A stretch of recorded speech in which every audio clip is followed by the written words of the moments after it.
Nhiều người vẫn lầm tưởng Văn Miếu, Quốc Tử Giám là một. Thực ra đây là một quần thể di tích, bao gồm nhiều công trình đa dạng như Hồ Văn, Văn Miếu, Quốc Tử Giám, Vườn Giám, Khuê Văn Các. Quần thể có tổng diện tích hơn 5 hecta và là nơi các sĩ tử nên ghé qua để cầu thi cử đỗ đạt. Đây cũng là nét đẹp trong văn hóa tâm linh và thể hiện tinh thần hiếu học cũng như tôn sư trọng đạo của người Việt. Nhưng theo thời gian thì sự nhầm lẫn đôi khi cũng có thể xảy ra. Như ở trong bức hình này thì đó là sự nhầm chỗ. Theo các tài liệu lịch sử ghi lại thì đây không phải là miếu thờ mà là bia Hạ Mã. Xưa kia, dù công hầu hay khanh tướng, dù võng lọng hay ngựa xe, hễ đi qua Văn Miếu đều phải xuống đi bộ ít nhất từ tấm bia Hạ Mã bên này sang tới tấm bia Hạ Mã bên kia mới lại được lên xe lên ngựa. Ở thời hiện đại ngày nay, bia Hạ Mã có thể hiểu giống với tấm biển xuống xe tắt máy dắt bộ. Hành động này cũng thể hiện vị trí tôn nghiêm của Văn Miếu trong tâm trí người Việt. Bên cạnh hai bia Hạ Mã còn có tứ trụ được xây bằng gạch đá, hai trụ giữa xây cao hơn, phía trên có hình hai con nghê trầu vào. Quan niệm tâm linh cho rằng nghê là vật linh thiêng, có khả năng nhận ra kẻ ác hay người thiện, người thực học thực tâm. Hai trụ ngoài đắp nổi 4 con chim phượng xòe cánh chắp đuôi vào nhau. Nghê là một linh vật được hình thành trong văn hóa bản địa Việt Nam với thân chó, đầu kỳ lân, móng vuốt sắc nhọn và có răng nanh giống rồng. Nhưng lân là loài móng vuốt, còn nghê là loài móng vuốt. Nếu kỳ lân thường là hai con gồm một con cái là kỳ và con đực là lân, thì nghê cũng được trưng bày theo đôi, với ly là con cái, còn nghê là con đực. Và 4 trụ đá này cũng là điểm bắt đầu của con đường dẫn chúng ta tiến vào Văn Miếu Môn, mở ra con đường dẫn đến tinh hoa đạo học của người Việt. Di tích Văn Miếu Môn được xây dựng theo lối kiến trúc tam quan, tức là cổng có 3 cửa, cửa giữa cao to và xây 2 tầng. Tầng trên có 3 chữ Văn Miếu Môn. Mặt bằng hình vuông, tầng dưới to, tầng trên nhỏ chồng lên tầng dưới. Khi xưa, vua Khải Định, vị vua thứ 12 của Vương Triều Nguyễn, trong chuyến Bắc tuần có đến chiêm bài Văn Miếu Hà Nội và làm 2 bài thơ tứ tuyệt bằng chữ Hán, rồi phán cho tỉnh thần Hà Đông khắc vào bia dựng trên gác tam quan. Tuy nhiên thì rất tiếc là hiện nay cả hai đều không còn. Xưa kia, cổng tam quan chỉ được mở khi các bậc vô quan tới thăm Văn Miếu và tế lễ Khổng Tử, còn học trò và dân thường thì sẽ đi bằng 2 cửa ngách. Khi màn đêm buông xuống, con đường tinh hoa đạo học mới thực sự hiện hữu. Phía trước là cổng Đại Trung, hay còn gọi là Đại Trung Môn. Hai bên Đại Trung Môn là 2 cổng nhỏ, có tên là Thành Đức và Đạt Tài, mang ý nghĩa nho giáo, đào tạo con người vừa có đức vừa có tài. Bên trên cổng chính là hình 2 con cá chép trầu bình móc ở giữa. Sở dĩ có hình ảnh cá chép bởi theo truyền thuyết, hàng năm trời tổ chức cuộc thi kén rồng ở cửa Vũ.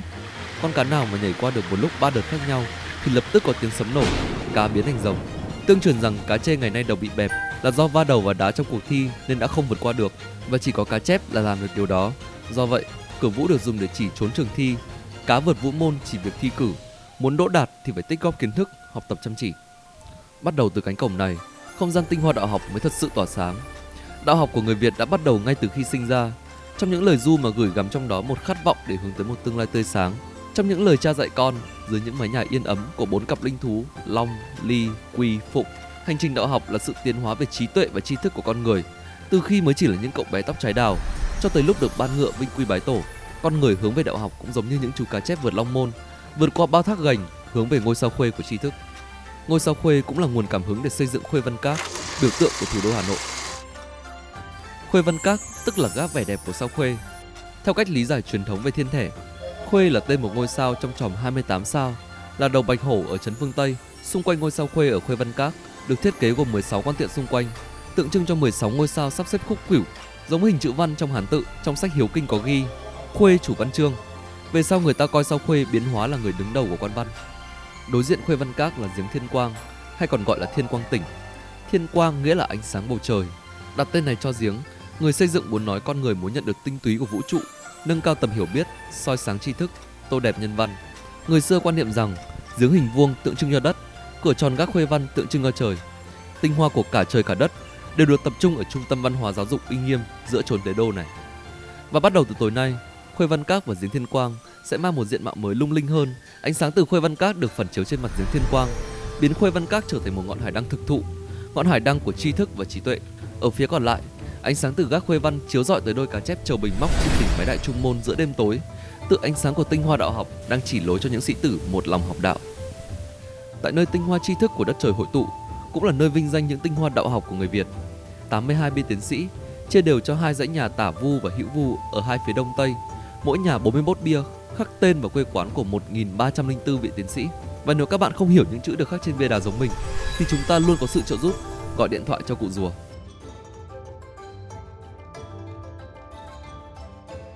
Cụ rùa ơi! Cụ nghe. Cụ có thể cho con biết tên của người Trạng Nguyên đầu tiên được không ạ? Trạng nguyên đầu tiên là Nguyễn Quan Quang, Đỗ Khoa Bính Ngọ 1246. Ông người xã Tam Sơn, huyện Đông Ngàn, trấn Kinh Bắc, nay là xã Tam Sơn, huyện Tiên Sơn, tỉnh Bắc Ninh. Đỉnh, mọi người ơi, đỉnh. Khoảng tầm 15-20 năm trước đây thì người dân có một cái niềm tin, đó là đến xoa đầu rùa ở Văn Miếu thì sẽ giúp bạn vượt qua được mọi kỳ thi. Đây nó sẽ giống như thế này này. Thế nhưng mà cái hành động đó nó không chỉ khiến các cụ không độ bạn mà nó còn làm hành động phá hoại di tích tài sản quốc gia. Nhưng vì sao lại là rùa? Theo quan niệm của người Việt xưa thì hình tượng rùa là biểu tượng cho sự vĩnh hằng, vĩnh cửu. Khi đặt bia đá trên lưng rùa nhằm khẳng định sự trường tồn của trí tuệ, tinh hoa người Việt. Một thông tin tương đối thú vị khác là dù có 1307 cái tên được khắc trên bia, nhưng tổng cộng chỉ có 1304 vị tiến sĩ được ghi danh, bởi 3 người, trong đó có một cặp thầy trò được vinh danh đến 2 lần. Có một sự thật là trước mình tới đây ý, thì mình hay nhầm tưởng những cái bia này là bia mộ. Nhưng mà sự thật là không phải nha mọi người. Đây là những cái bia ghi danh, bia tiến sĩ. Và không có một cái ma gọi là ma bắt học nào ở đây cả. Từ nãy giờ là mình đi là mình không gặp ma nha. Nên mọi người yên tâm mà tham gia tour đêm này là sẽ không gặp ma đâu. Bây giờ thì điểm đến tiếp theo của bọn mình sẽ là khu Đại Thành.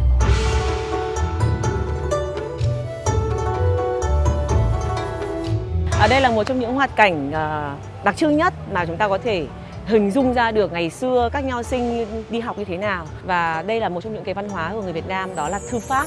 Và cái thư pháp ở đây thì có 2 loại, đó là thư pháp chữ Hán và thư pháp quốc ngữ. Cái việc mà viết chữ như thế này ấy là chính là một cái cách học cái sự kiên trì và sự bền bỉ. Và ngay cả những cái người cho chữ, những người thầy, những người nhà thư pháp ra, họ cho chữ là bản thân họ cũng phải là con người vừa có tâm và vừa có tài. Thực ra thì sau khi nghe chị thuyết minh thì bọn mình cũng rất muốn vào bên trong để trải nghiệm. Nhưng như mọi người thấy ở phía sau lưng bọn mình thì lớp đang rất đông và có vẻ không có chỗ bọn mình trải nghiệm nữa. Nên mình xin phép sẽ chuyển sang địa điểm khác và những hoạt động khác trong hành trình tour đêm Văn Miếu ngày hôm nay.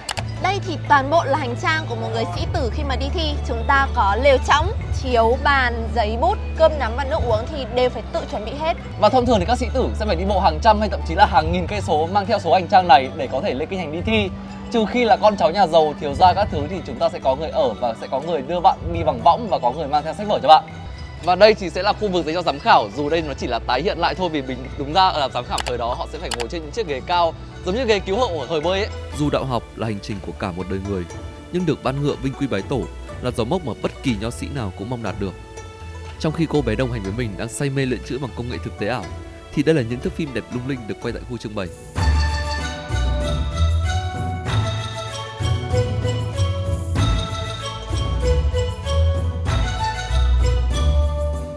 Xem tới đây thì có thể mọi người sẽ thắc mắc hoặc là không, là vì sao chỉ có một mình mặc bộ trang phục này, thì nguyên nhân là do không có trang phục cho nữ. Bộ đồ nho sinh này cũng chính là dấu ấn của một tư tưởng đã từng tồn tại xuyên suốt chiều dài lịch sử, tư tưởng trọng nam khinh nữ. Bây giờ thì chúng ta sẽ di chuyển tiếp đến phòng in mộc bản, bởi trường Quốc Tử Giám không chỉ có chức năng là một trung tâm giáo dục mà còn là trung tâm in ấn sách cho nho sinh ngày xưa.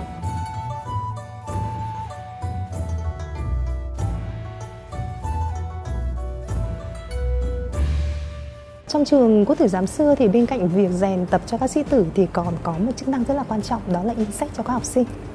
Trong phòng trải nghiệm thì em có thể in rất nhiều chữ khác nhau và tất cả những chữ này đều lấy nguyên bản ở trên bia tiến sĩ xuống.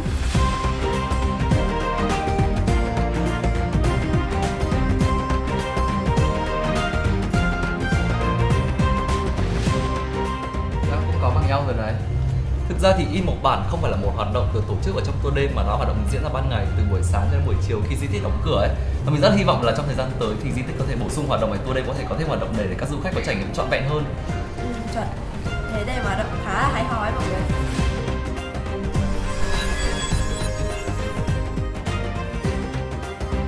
Bây giờ thì chúng ta sẽ đóng dấu nhé. Ở đây là có hình con nghê và chị xin giới thiệu đây là nghê trên áo Khổng Tử và ý nghĩa là để tượng trưng cho trí tuệ này, may mắn, mạnh mẽ và cát tường. Em có thể chọn một trong hai cái này để đóng dấu lên cái bố của em.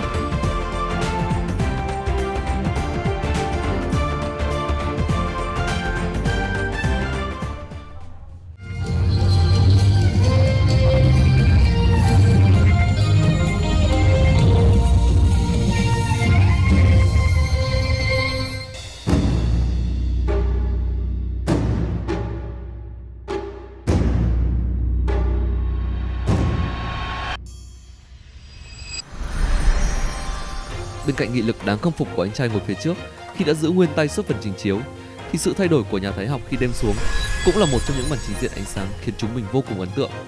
Toàn bộ tinh hoa đạo học của người Việt được phô bày theo cách rực rỡ nhất, lung linh nhất. Dù hơi hụt hẫng khi không có thuyết minh, nhưng mình nghĩ sẽ không có cái kết nào trọn vẹn hơn thế nữa.